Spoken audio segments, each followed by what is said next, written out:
Fala, meu povo! Então, chegamos com mais um vídeo e um assunto bem diferente. Vamos falar aqui do Antigo Egito, uma civilização realmente fantástica que eu acho que não precisa nem de apresentações, principalmente ali pelos seus túmulos, que são as pirâmides. E aí vem a dúvida: existiram faraós mulheres? Quantas elas foram? Enfim, nós vamos aqui tentar identificar algumas pistas e responder essa pergunta. Antes de começarmos o nosso assunto, agradecer sempre ao Codemig, meu parceiro, onde eu trabalho há 17 anos e que há mais de 50 anos vem prestando um grande serviço à sociedade, formando técnicos em informática, nunca se esquecendo também de preparar os alunos para o Enem. Bom, então a civilização egípcia, tudo indica, segundo os historiadores, que ela teve início ali por volta de 3100 a.C., se estendendo até 30 a.C., quando, durante o governo ali da faraó Cleópatra, o império, que já vinha decadente, já vinha sido invadido ali pelos assírios, pelo Império Aquemênida, que são os persas, depois pelo Alexandre o Grande, enfim, quando o império foi invadido pelo Império Romano. E a partir dali, então, quando ele vira uma província romana, a cultura egípcia, a forma de governo, começou a se apagar. Então, nós temos ali quase 3.000 anos de história. Segundo os números, foram por volta de 170 faraós de 30 dinastias diferentes, uma civilização que se desenvolveu baseada no rio Nilo, que é um rio que atravessa o deserto, e é um rio que, com as suas cheias, o que ele promove? Ele deposita os sais que ele traz das montanhas ali da Etiópia, fertilizando o solo, e quando o Nilo voltava para o seu curso normal, os egípcios plantavam naquela região inundada e obtinham colheitas maravilhosas, sempre mais do que eles precisavam, ou pelo menos, na maioria das vezes, uma colheita excepcional que dava para eles não só alimento, como também uma ótima oportunidade de comercializar o excedente. Então o Nilo é um dos rios mais compridos, mais extensos do mundo, com 6.740 quilômetros. Quando eu era jovem, era o rio mais extenso do mundo, mas os últimos estudos indicam que o Amazonas ele é ainda mais extenso do que o Nilo. Então não é que o Nilo diminuiu e o Amazonas aumentou. Descobriram no Peru novas nascentes do Amazonas que deram a ele uma extensão ainda maior.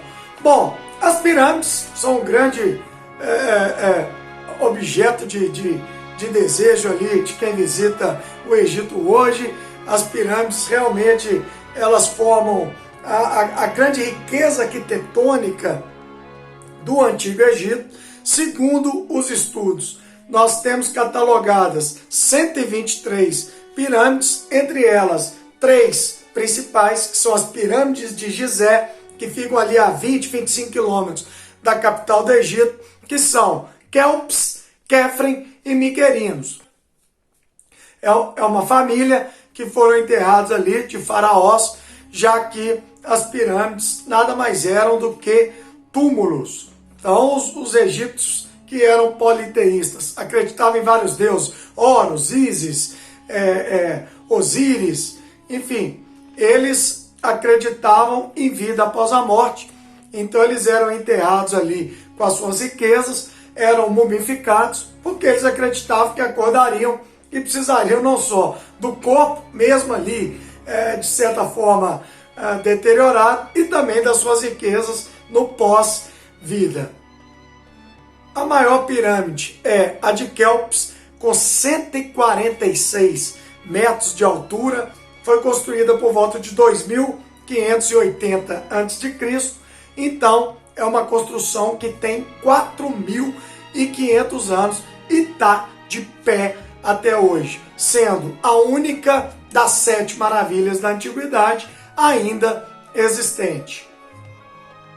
O auge da civilização egípcia se deu ali entre 1550 e 1069 a.C., lembrando que nós contamos quando é anterior a Cristo, a data vai diminuindo até chegar em Cristo, no seu nascimento, e a partir daí volta ao normal, com a data crescendo ao longo dos anos. Então, no auge, os egípcios e a sua civilização deviam ter ali, ao longo do rio Nilo, por volta de 4 milhões de habitantes. No seu final, ali na época da Cleópatra, por volta de 7 milhões. Lembrando que o auge não quer dizer o auge populacional, quer dizer o auge econômico. Tinham como escrita os hieróglifos, que era uma escrita religiosa destinada ali aos túmulos dos faraós, quase todos eles saqueados justamente por a própria pirâmide, já é um recado de que ali tem riquezas. Então, ao longo de milhares de anos, quase todos os faraós tiveram seus túmulos saqueados.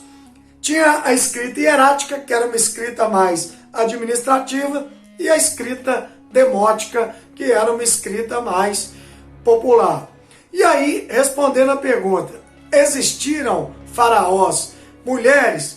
É uma resposta muito difícil, muito complexa. Se você se debruçar aí sobre os arqueólogos, sobre os estudos do passado, você vai ver que as informações são muito truncadas. Nós estamos falando aí de 4, 5 mil anos atrás. Então você não pode exigir que a história seja completamente limpa. Tem muita coisa a ser discutida, mas eu trouxe pelo menos 6 fortes candidatas a faraós, algumas confirmadas e outras existe grande suspeita que elas realmente governaram o Egito durante um determinado período.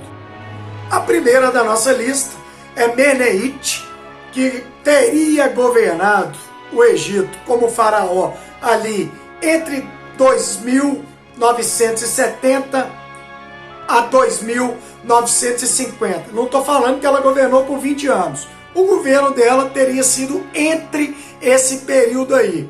Então, tudo indica que ela era filha de Diger, esposa de Dijet, e teria governado o Egito enquanto o seu filho Den ainda não tinha idade para ser o faraó. Então ela seria ali como uma regente, uma mãe que governa enquanto o seu filho atinge a idade para poder ser faraó.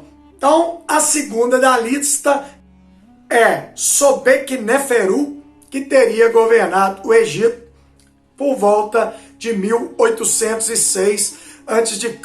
Ela fazia parte da 12ª dinastia. Essa tem confirmações bem relevantes, são informações bem concretas de que teria sido faraó por mais de 3 anos, quase 4 anos. Aí, uma bem famosa, a terceira da nossa lista, que é a Nefertiti, por volta de 1353, inclusive ela era esposa de Akhenaton. Os dois possivelmente governaram o Egito juntos. Por que a gente diz isso? Porque em várias obras ela está ao lado do faraó, no mesmo nível, em alguns casos até em um nível superior. Então todas as informações de Nefertiti ela está retratada com o mesmo status de faraó. E ela e o Akhenaton, eles promoveram uma mudança inusitada ali no Egito Antigo. Eles tentaram acabar com o politeísmo, criar um monoteísmo, todo voltado ali ao deus Aton, mas não deu muito certo. E o outro faraó, o filho deles, provavelmente também tem dúvidas em relação a isso, que é o Tutankhamon, teria retornado ao politeísmo. Então nós não sabemos se a Nefertiti ela governou junto ao faraó, como dentro de um mesmo nível do faraó, ou existe a possibilidade dela ser mãe de Tutankhamon e ter governado entre a morte do faraó, marido dela, e do seu filho atingir a idade de poder ser o faraó. Então ela também seria ali uma regente e deixou obras fantásticas aí, bustos fantásticos que são até hoje muito admirados.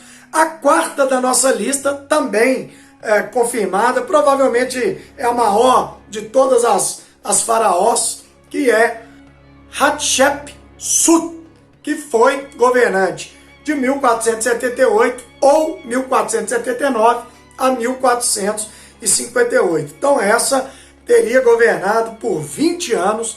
Das quatro que nós citamos, a segunda faraó confirmada, ela teria feito um governo onde ela se vestia de homem, usava uma barba postiça, enfim, para dar ali talvez uma imagem masculina em um mundo que era, obviamente, extremamente machista. Se o mundo hoje é machista, imagina há 3.000 e tantos anos atrás.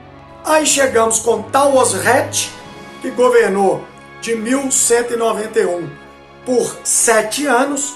Ela foi ali da 19ª dinastia e finalizando aí a Cleópatra ou Cleópatra VII, já da fase ptolomaica.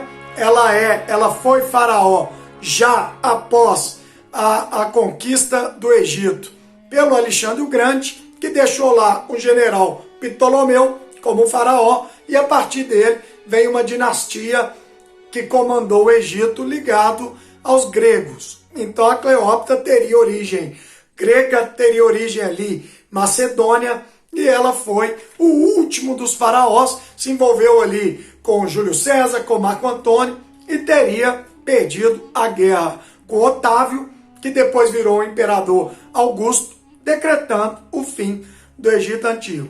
Então, nós trouxemos aqui 6 possíveis faraós, pelo menos 3 delas ali confirmadas, lembrando que, como estamos falando de 2, 3, 4, 5 mil anos atrás, tudo é muito nebuloso. Demorou? Valeu pela curiosidade. Fica com Deus todo mundo. Abraço do Clebinho.